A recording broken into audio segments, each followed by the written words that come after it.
ها بابا حبيبي حمودي بابا حبيبي يا حبيبي يا بابا تعال تعال يا بابا تعال تعال حبيبي تعال تعال انا في الدويك تعال تعال انا في الدويك يا بابا تعال انا في الدور قمر حقي انا في الدور حبيبي ما شاء الله انا في الدور وين البيت؟ فين البيت؟ بصي لي بصي شيلها لي هذه اللي حقت انا في الدويك يا حبيبي خلني اطفي المكيف شغلنا وبردنا بيع بيع يا زغر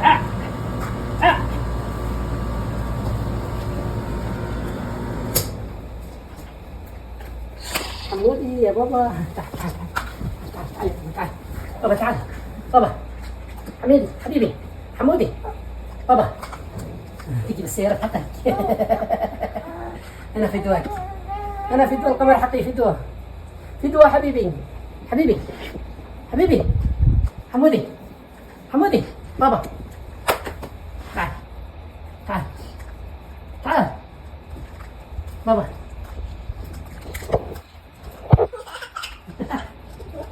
أنا في الدواء بيبي بيبي بيبي أنا في الدواء يا قلبي أنا في الدواء القمر حقي أنا في الدواء حبيبي في الدواء حمودي في الدواء يا حمودي طول أبيب بيب بيب تريد النظارة حقك يا بابا نظارة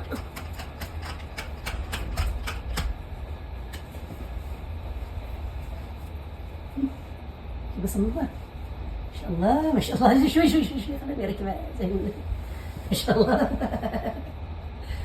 تعال تعال عندي تعال تعال تعال تعال طبعا يا اخوان لا اريد ان اطيل عليكم في هذا المقطع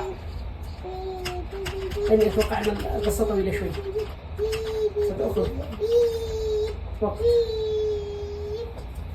لكن بسم الله والصلاه والسلام على اشرف خلق الله محمد بن عبد الله الصادق الامين. اما بعد احبتي في الله اوصيكم الاشتراك في القناه وتفعيل زر الجرس. اوصيكم مشاركه المقطع اوصيكم مشاركه المقطع. تعال عندي تعال تعال العب عندي تعال كذا نلعب نلعب خلاص نلعب خلاص خلاص خلاص نلعب نلعب. اوصيكم مشاركه القناه ومشاركه المقطع. أسأل الله لي ولكم التوفيق وأسأل الله أن يرزقنا ويرزقكم الذرية الصالحة. طبعا يا أخواني اليوم بلغ عمر ولد محمد حفظه الله عام وثمانية أشهر عام 8 أشهر ويومين عام 8 أشهر ويومين. طبعا اعذروا لي يا اخوان لان الفتره هذه يعني عندي ظروف ما استطعت ارسل لكم مقطعين كل اسبوع. ارسلت مقطع كل اسبوع. اذا استطعت ان اكون اسوي مقطعين كل اسبوع ابشر. فاليوم بلغ عمر ولدي محمد حفظه الله عام و8 أشهر ويومين. طبعا الليله غدي يعني تعتبر من اليوم الثاني من اليوم الجاي. وبلغ عمره في العربي عام و8 أشهر و20 يوم. يعني أستاذ بالعام و8 أشهر 20 يوم 20 يوم بالعربي. العربي زائد على الميلادي. فأسأل الله لي ولكم التوفيق وأسأل الله أن يجمعنا بكم ووالدينا وإخواننا في الله في فردوس الأعلى من الجنة. وأسأل الله أن يحفظ لي حمودي ويجعله من الصالحين ويرزقكم بالذرية الصالحة إنه ولي ذلك والقادر عليه.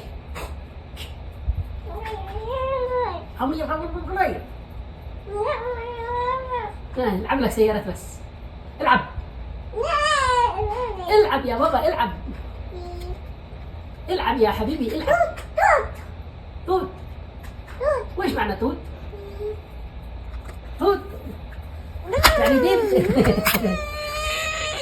ديب ديب ديب مش توت. ديب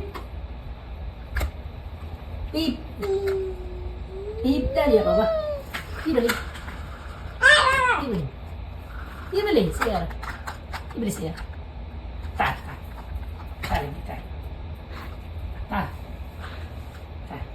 تعال تعال تعال عندي. تعال تعال تعال يا عبرة. تعال يا سلام.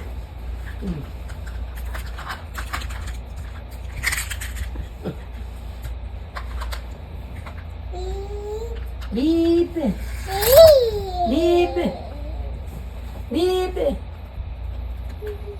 بيب. الله يجعلك من الصالحين ويجعلك من علماء المسلمين. الله يجعلك من علماء المسلمين ويجعلك من الصالحين. أنت وأخوانك، أنت وأخوانك يجعلكم من الصالحين. في معك أخت، تريد أخت جنبك؟ حمدي تريد أخت جنبك؟ هي أخت الأخ. تريد أخت الأخ؟ أخ إلا أخت. أخت جنبك. يلا كان استودعكم الله يا اخوان. ان شاء الله لنا لقاء في مقطع اخر او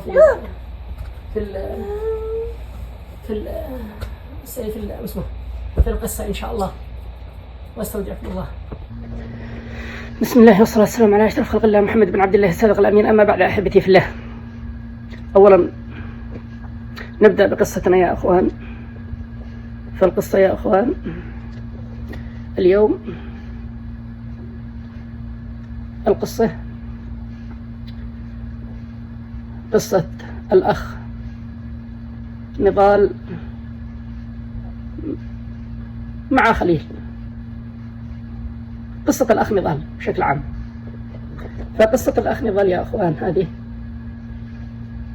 يقول فيها الدكتور خليل، وليس دكتور يعني رئيس قسم، وليس دكتور رئيس قسم. الدكتور خليل كان شغال في قسم في أحد المختبرات في ليبيا. يقول فيه ذات يوم أنا جالس في مكتبي ودخل علي ولد لديه بنطلون جينز ورث الثياب، يعني من شكله يدل أنه يعني عنده نقص، يعني المادة عنده يعني ضعيفة. قال فيها تقدم إلي وقال السلام عليكم، ورديت عليه السلام. قال أنا من خريج جديد وأتيت إلى هنا لكي أبحث عن عمل، وقدمت عند المدير وقال لي أقدم الأوراق عندك. هذا أوراقي، وهذه ورقة من مدير الجامعة قال لي أقدمها لك شخصيا. أنت يا دكتور خليل قال لي أقدمها لك. قال حياك الله يا نضال، وإن شاء الله يعني خير. طبعا أنت عارف يعني نشوف يعني أوراقك إن شاء الله يعني تمام، وستبدأ العمل عندنا من الأسبوع الجاي. لكن أنت عارف يا نضال أن لابد من عمل تجلس عندنا فترة تجريبية. قال تمام ما عندي مشكلة. قال قال أجلس الأخ نضال اشتغل معنا فترة. قال فتبين سلوكه وتبين إخلاقه لدينا، وكان ذو إخلاق عالية وذكي فيهم الشغل بفترة قصيرة. قال فمع الأيام قال أنا كمدير قسم حبيت نضال. قال بديت أدخل أنا وياه وأتكلم أنا وياه قال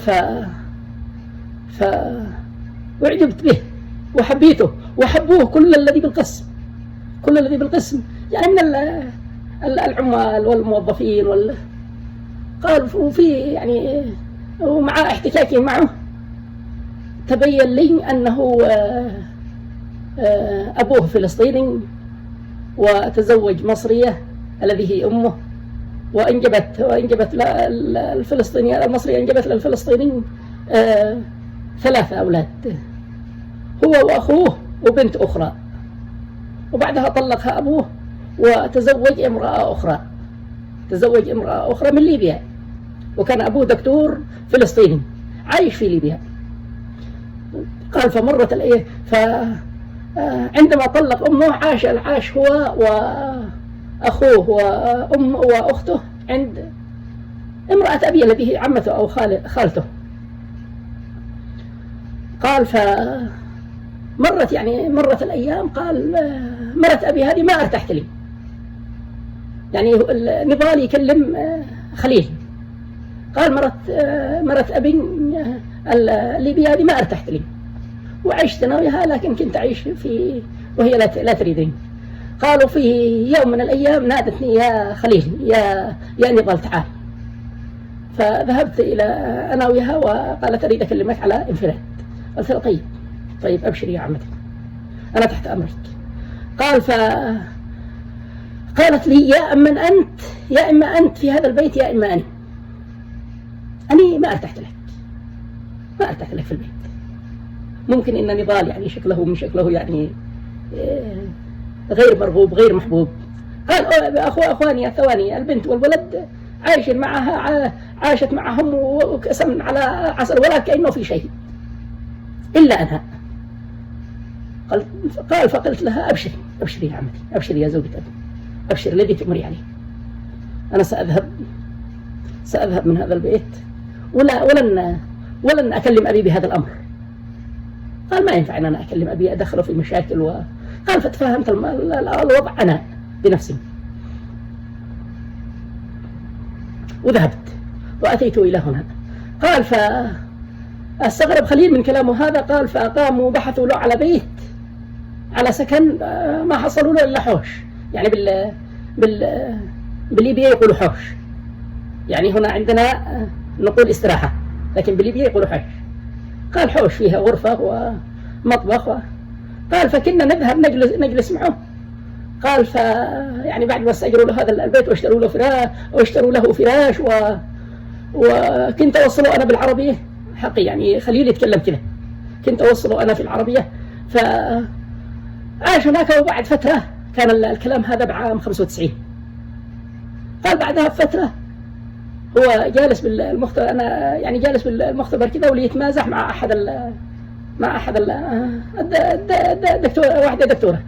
قال لي يقول لها يعني مجرد عمل، يعني يمزح معها وهي تمزح معه، وكان قلبه يعني يمزح مع الجميع. قال لها أنت يا فلانة، أنت لو تتزوجي لن تعيشي مع أحد، يعني إنك ما تعرفين تطبخين. قال فردت عليه هي وقالت أنت من الذي بيتزوجك؟ أنت أصلا لن تتزوج، يعني أنت. قال فمرة يعني فكان المدير موجود في هذا الوقت. قال فاستدعاه قال له نضال تعال. فقال فذهب إليه، وطبعا خليل ما كان موجود. قال فذهب إليه نضال وقال له خلال 10 دقائق ما أريدك في المختبر. قال فذهب.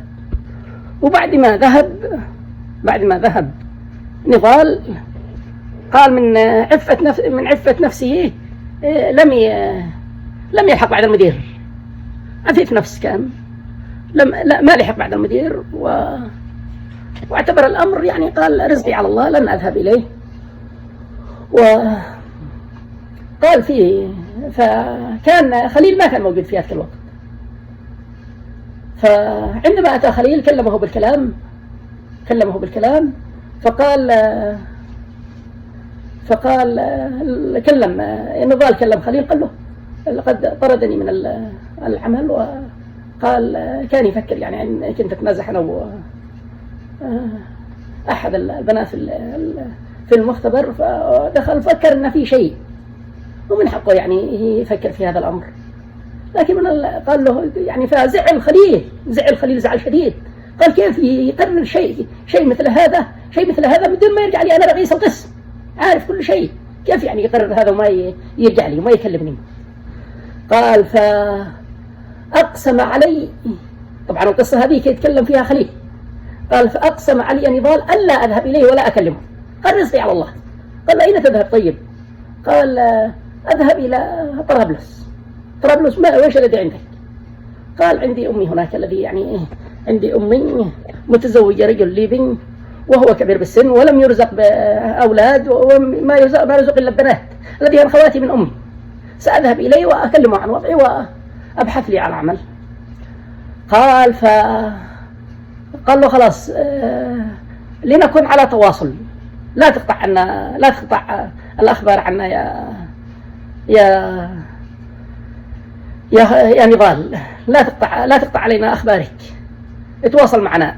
وأذكر أيام كان في جوالات كذا اسمه جوالات ثابتة كبائن، ما كان في يعني، وكان عدد سكان ليبيا في هذا الوقت قيل إنه كان عدد سكانهم 2 مليون، يعني 2 مليون أو 1.5 مليون. ليبيا كاملة عدد سكانهم 2 مليون أو 1.5 مليون. قال فذهب إلى بيت عمه وأمه. قال فرحبوا به، وأبوه يعني عمه كان رجل كبير بالسن فاستقبلوه ورحبوا به وذهبوا وكلمهم بوضعه، قالوا له أهلا بك، وأنت يعني واحد من أولادي، ويعني مثل ولدي، أنا ما عندي أولاد، فأنت يعني. قال فعشت عند زوج أمي فترة من الزمان، لا ما هو فترة من الزمان، قال فخرجت أبحث لي على عمل في طرابلس. قال فحصلت شغل في مختبر خصوصي، يعني مختبر خصوصي ليس حكومي، لأنه ما يستطيع يدور حكومي بسبب وضعه. قال مرت الأيام، فقال فتعلم الشغلة بأسرع، يعني بفترة صغيرة. قال ما كان عندي يعني شهادات خبرة من المعمل الأول. قال وهو ما طلب شهادات خبرة لعفته وعزة نفسه. قال فمرت الأيام. قال فاشتهر صاحب هذا نضال، اشتهر في المختبر، تعلم الشغلة وتعلم أشياء كثير ما تعلموها كثير من الدكاترة. قال فأعجب به صاحب المختبر. قالوا بعدها كانوا اشتهر في ليبيا، كانوا يستدعونه كان يعني يصلح الأجهزة، وكان عنده خبرة وعنده فن. قال فبدأ يفيد المختبرات الأخرى. قالوا بعد ما أعجب به صاحب المخبر الذي هو شغال عنده. قال كان يعطيه أول ما دخل كان يعطيه 160 دينار، وال160 هذه دينار ما تسوي شيء، ما كانت تعيشه، كانت تعيش واحد عزابي، لكن شخص مزوج مستحيل تعيشه أول ما دخل يعني طرابلس. قال بعدها صاحب المختبر رفع راتبه إلى 300 دينار، و300 دينار في هذا الوقت يعني استطاع أن يصرف على أبوه، يعني الذي هو عمه، بعد ما توفى عمه، ما بقي له وأمه وأخواته. قال فكان يصرف عليها، يصرف على البيت بعد ما توفي عمه، كان يصرف هو على البيت. قال فمرت الأيام، وكانوا أصحاب المختبرات ينادونه، فكان بدء المال يتحرك في يد نضال، بدء المال. يعني اشتهر على مستوى طرابلس، وبعدها بعد ما اشتهر جعل صاحب المختبر قال له خلاص أنت تكون تنزل لنا أجهزة ونحن ونعفيك عن هذا ونخليك يعني تبع الأجهزة فقط، ورفع راتبه إلى 300 دينار في هذا الوقت، يعني قبل عام 2000. قال فمرت السنين ومرت هذا، فنادوه يعني شركة من الشركات أن يشتغل معهم، فنقل شغله من هذا المختبر إلى شركة، وكانوا ينزل لهم الأجهزة ويصلحها ويعمل. المهم استغل شهرته، فكان يعني ارتفع شأنه كثير، ووصل راتبه إلى أكثر من ذلك في هذا الوقت. قال بعدها بأيام، بعد فترة، سوى له شركة من نفسه. بعد ما سوى له شركة بدأت الحركة، وكان يمول كثير من المستشفيات والمختبرات في ليبيا، واشتهر نضال، وأصبح قال يقول خليل ولا زلت معه في تواصل إلى يوم هذا، وقد أصبح المورد لليبيا للأجهزة والأشياء، الأجهزة المختبرات والأجهزة في المستشفيات. قال والآن الحمد لله، الآن صرف على بيت عمه الذي أمه وأخواته، صرف عليهم وزوج أخته، لأن أبوها الفلسطيني بعد فترة توفي، فأصبح يصرف على البيتين، بيت عمه وبيت أبيه الذي هي عمته الذي طردته سابقا. شوف، رجع بالأخير يصرف عليها، ويصرف على أولادها، وزوجهم، وزوج أخوه، وزوج أخته. قال فأصبح الآن من المميزين في ليبيا، وشركته الشركة الوحيدة الذي يعني يعتمد عليها في ليبيا، ليس لكل مختبرات، يعني هو يتعامل مع جزء كبير من المستشفيات والمختبرات في ليبيا. قالوا وبعد ما مرت الأيام الآن يعني أصبح، شوف ذكرني بهذا بحديث رسول الله، اللهم صل وسلم على رسول الله، نسيت نص الحديث يعني من قلبه، يعني عندما جاء إليه رجل قال له يا رسول الله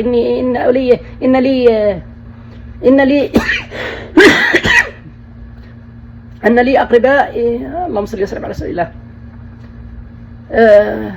أحسن إليهم ويسيئون إليه، وقال إذا كنت كما تقول فكأنك يعني تصيبهم المل، يعني كأنك ترمى هم في الرماد الحار. نسيت نص الحديث، لكن أتوقع ابحثوا عنه أنتم، ابحثوا عنه حتى يخلص الحديث، أنا الآن ما استحضرت الحديث كاملا. وطبعا يا أخوان جزاكم الله خير، وسهل الله أموركم، ورفع الله قدركم، وأسأل الله أن يرزقكم ويرزقنا ذرية الصالحة، إنه ولي ذلك والقادر عليه، وأسأل الله أن ينصر أخواننا المستضعفين في كل بقاع الأرض، إنه ولي ذلك والقادر عليه، وأسأل الله أن يوحد كلمة المسلمين بتوحيد كتاب الله وسنة رسول الله، وأسأل الله أن يجمعنا بكم ووالدينا وإخواننا في الله، ومن وصانا واستوصانا بالدعاء في الفردوس الأعلى من الجنة، وأسأل الله أن يرزقكم الذرية الصالحة، وجزاكم الله خير، واعذروا لي على الإطالة، أتوقع أني أطلت عليكم المقطع.